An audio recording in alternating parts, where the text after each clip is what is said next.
দুর্ঘটনার কথা কখনোই তাকে জানাবো না, কারণ ডাক্তার বলেছিল এই দুর্ঘটনার কথা তিনি জানলে মানসিক ভারসাম্য হারিয়ে মা যে কোনো বিপজ্জনক অবস্থায় পড়তে পারে।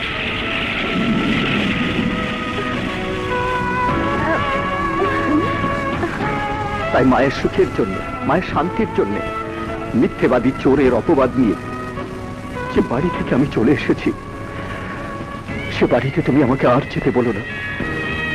শোনো,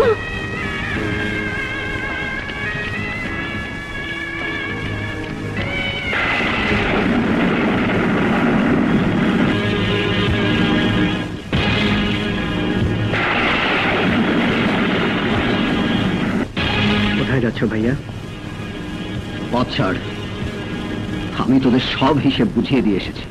না ভাইয়া, সব হিসেব তুমি বুঝিয়ে দাওনি। কামাল, টাকা পয়সা বিষয় সম্পত্তির হিসাব তুমি বুঝিয়ে দিয়েছ, কিন্তু মায়ের হিসাব তুমি বুঝিয়ে দাওনি। মার মমতার হিসাব তুমি বুঝিয়ে দাওনি। ভাইয়ের আদর সোহাগের হিসাব তুমি বুঝিয়ে দাওনি ভাইয়া। সেই হিসেব তো তোরা আমাকে বুঝিয়ে দিবি। তোরা টাকা পয়সা সম্পত্তির হিসেব আমি তোদের বুঝিয়ে দিয়েছি, কিন্তু তোরা আমার স্নেহ মমতা আদরের হিসেব বুঝিয়ে দিসনি। বাবার মৃত্যুর পর থেকে তোদেরকে নিজের ছেলে মেয়ের মতো স্নেহ মমতা দিয়ে মানুষ করেছি, সেই হিসেব আমাকে বুঝিয়ে দে। মাকে শ্রদ্ধার আসরে বসিয়ে আমি সারা জীবন সেবা করে এসেছি, তার হিসেব তোরা আমাকে বুঝিয়ে দে। শুধু তাই নয়, তোদেরকে সন্তান স্নেহে মানুষ করতে গিয়ে আমার স্ত্রী ইচ্ছে করে তার পেটে সন্তান ধারণ করেনি, সংসারে বন্ধার অপবাদ নিয়ে মুখ বুঝে থেকেছে।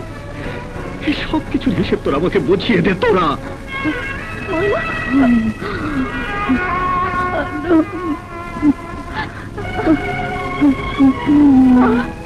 মা যেন কেমন করছে, আমি দিলাম কি খবর দিই?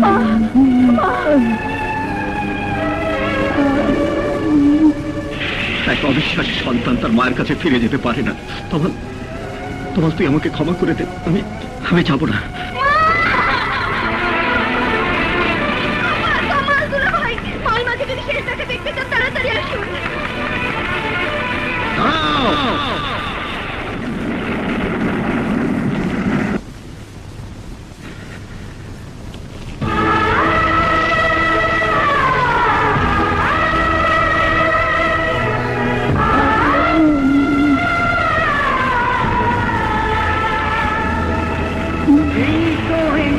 সংসারের গল্প, যেখানে নিরাশায় দুঃখের চাকা